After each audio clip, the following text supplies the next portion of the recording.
देखिए बच्चों, अब हम लोग पढ़ेंगे क्लास 10th के मैथ के 9वें चैप्टर को, जिसका नाम है त्रिकोणमिति के कुछ अनुप्रयोग।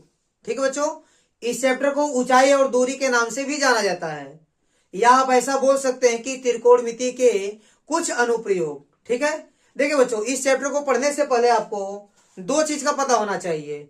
एक है आपका उन्नयन कोण और दूसरा है बच्चों अवनमन कोण। देखिए, उन्नयन कोण और अवनमन कोण क्या होता है। जैसे मान लीजिए कि यह आपका नेत्र है, ठीक है, यह आपका नेत्र है, ठीक है, और आप अपने नेत्र से ऊपर की किसी वस्तु को देख रहे हैं।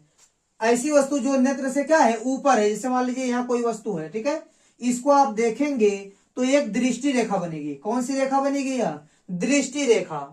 और बच्चों, एक क्षैतिज रेखा यहां से बना लेंगे, ये हो गई आपकी क्षैतिज रेखा। तो बच्चों देखिए, क्षैतिज रेखा और दृष्टि रेखा के बीच जो कोण बनेगा उसी का नाम होगा बच्चों उन्नयन कोण। यह आपका उन्नयन कोण है। कौन सा कोण है? उन्नयन कोण है। ठीक है, जब वस्तु नेत्र से ऊपर होगी तो आपका उन्नयन कोण बनेगा। और बच्चों, जब वस्तु नेत्र के नीचे होगी, ठीक है, तब अवनमन कोण बनेगा। जैसे देखिए, मैं यहां पे एक नेत्र और बनाता हूं, यह आपका नेत्र है, ठीक है, ध्यान दीजिएगा। अब देखिए बच्चों, जैसे मान लीजिए वस्तु आपकी यहां है, ठीक है, तो यह हो गई आपकी दृष्टि रेखा, और यहां से आप एक बना दीजिए क्षैतिज रेखा। तो दृष्टि रेखा और क्षैतिज रेखा के बीच ये जो कोण बन रहा है उसको बोलेंगे अवनमन कोण। क्या बोलेंगे? अवनमन कोण। अवनमन कोण, ठीक है, यह बच्चों आपका है अवनमन कोण। देखिए बच्चों, उन्नयन कोण और अवनमन कोण में क्या फर्क है, ध्यान दीजिएगा। यदि आपकी दृष्टि रेखा क्षैतिज रेखा से ऊपर रहेगी तो उन्नयन कोण बनेगा, और यदि दृष्टि रेखा क्षैतिज रेखा के नीचे रहेगी तो अवनमन कोण बनेगा। बच्चों देखिए, जब किसी वस्तु को आप देखते हैं तो आपके आंख से वस्तु तक खींची जा सकने वाली जो सरल रेखा है, ठीक है, आपके आंख से वस्तु की तरफ जो सीधी रेखा खींची जाएगी उसको दृष्टि रेखा बोलते हैं। क्या बोलते हैं? दृष्टि रेखा। तो दृष्टि रेखा यदि क्षैतिज रेखा से ऊपर है तो उन्नयन कोण बनेगा, और दृष्टि रेखा यदि क्षैतिज रेखा के नीचे है तो अवनमन कोण बनेगा। ठीक है, देखिए बच्चों, आपको इन दोनों कोण के बारे में पता होना चाहिए और थोड़ा सा ट्रिग्नोमेट्री के बारे में पता होना चाहिए, तो आप इस चैप्टर को आसानी से कर ले जाएंगे। अब देखिए बच्चों, आपके सामने एक महत्वपूर्ण क्वेश्चन है जो बोर्ड एग्जाम में पूछा जा चुका है। इस क्वेश्चन में ध्यान दीजिएगा बच्चों, यह बहुविकल्पी प्रश्न है जो बोर्ड एग्जाम में आ चुका है।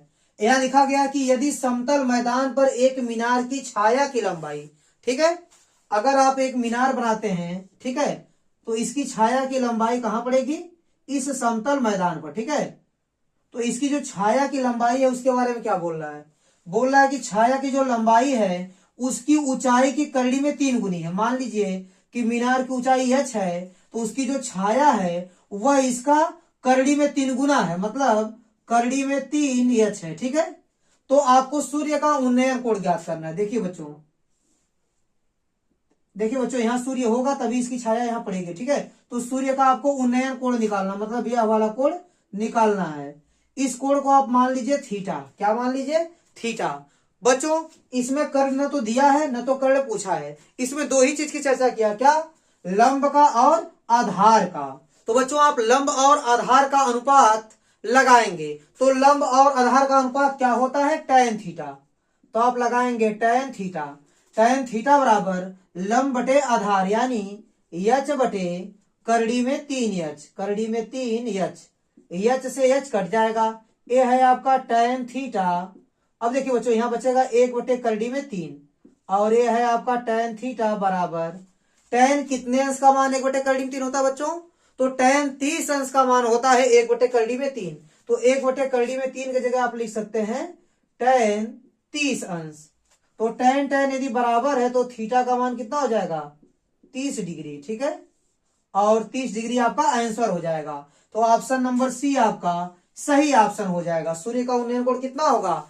30 डिग्री होगा। अब देखिए बच्चों, लगाते हैं दूसरे क्वेश्चन को। इसमें लिखा गया है कि एक मीनार की चोटी का उन्नयन कोण उस मीनार के आधार से क्षैतिज तल पर 40 मीटर दूर। पहले आप एक मीनार बना लीजिए, ठीक है। इस मीनार के आधार से कितना दूर, 40 मीटर। इस मीनार के आधार से 40 मीटर की दूरी पर, 40 मीटर की दूरी पर स्थित बिंदु से देखने पर, इस बिंदु से देखने पर जो क्या है, मीनार के आधार से 40 मीटर दूर है, इस बिंदु से देखने पर मीनार की चोटी का उन्नयन कोण, ठीक है, मीनार की चोटी का जो उन्नयन कोण है वह बनता है आपका 45 डिग्री। कितना बन रहा है, 45 डिग्री बन रहा है।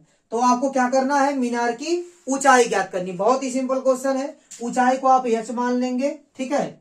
आप लगा देंगे यहां पर tan थीटा, तो tan यहां थीटा कितना है, 45 डिग्री, तो tan 45 डिग्री बराबर, tan बराबर होता है, tan थीटा बराबर होता है बच्चों आपका लंब बटे आधार, तो लिखेंगे h बटे 40। tan 45 अंश का मान हो जाएगा आपका 1/1 बराबर h बटे 40। अब तिर्यक गुणा कर लेंगे तो h का मान कितना आ जाएगा, 40 मीटर, ठीक है। ऊंचाई कितनी हो गई मीनार की, 40 मीटर। तो बच्चों h का मान आ गया 40 मीटर, तो ऑप्शन नंबर सी आपका सही ऑप्शन हो जाएगा। अब देखिए बच्चों, आपके सामने तीसरा MCQ क्वेश्चन है। इसमें लिखा गया है कि चित्र में, देखिए चित्र आपको दिया गया है, ठीक है। बोला चित्र में बिंदु O का, इस बिंदु O का A और P से देखने पर अवनमन कोण की माप क्या होगी, यही आपको ज्ञात करना है। ध्यान दीजिएगा, A से जब आप O को देखेंगे, बिंदु A से जब आप O को देखेंगे तो देखिए अवनमन कोण ऐसे बनेगा। तो अवनमन कोण कितना बनेगा, ध्यान दीजिएगा, ये 45 डिग्री है, तो एकांतर के कारण ये भी आपका 45 डिग्री का हो जाएगा, ठीक है। अब देखिए बच्चों, यहां देखिए इस तरह सीधी लाइन खींचेंगे, पूरा का पूरा 90 होता है। अगर यह 60 है तो ये कितना बचा आपका 30, ठीक है। अब देखिए बच्चों, बिंदु P से जब O को देखेंगे तो अवनमन कोण बनेगा 30 डिग्री, A से देखेंगे तो 45 डिग्री बनेगा। तो ध्यान दीजिएगा, पहले किसका पूछा गया है, A से, फिर बाद में P से। तो पहले A वाला कोण 45 डिग्री, फिर P वाला अवनमन कोण 30, ठीक है। तो पहले 45 और बाद में 30, जिस ऑप्शन में है वह ऑप्शन आपका बिल्कुल सही ऑप्शन है। तो देखिए बच्चों, यहाँ पहले 45 है, फिर बाद में 30 है। देखिए बच्चों, पहले ए और फिर बाद में पी वाला निकालना है आपको, तो पहले 45 और बाद में 30, वही वाला ऑप्शन आपका सही होगा। तो ऑप्शन नंबर बी आपका सही ऑप्शन हो जाएगा। यदि आप पहला ऑप्शन लगाते हैं 30 और 45, तो आपका गलत ऑप्शन हो जाएगा, ठीक है। तो बच्चों ऑप्शन नंबर बी ही आपका क्या होगा, सही ऑप्शन होगा। अब देखिए बच्चों, लगाएंगे हम लोग क्वेश्चन नंबर चौथे को। इसमें लिखा गया है, यदि मीनार की ऊंचाई उसकी छाया की लंबाई के समान हो।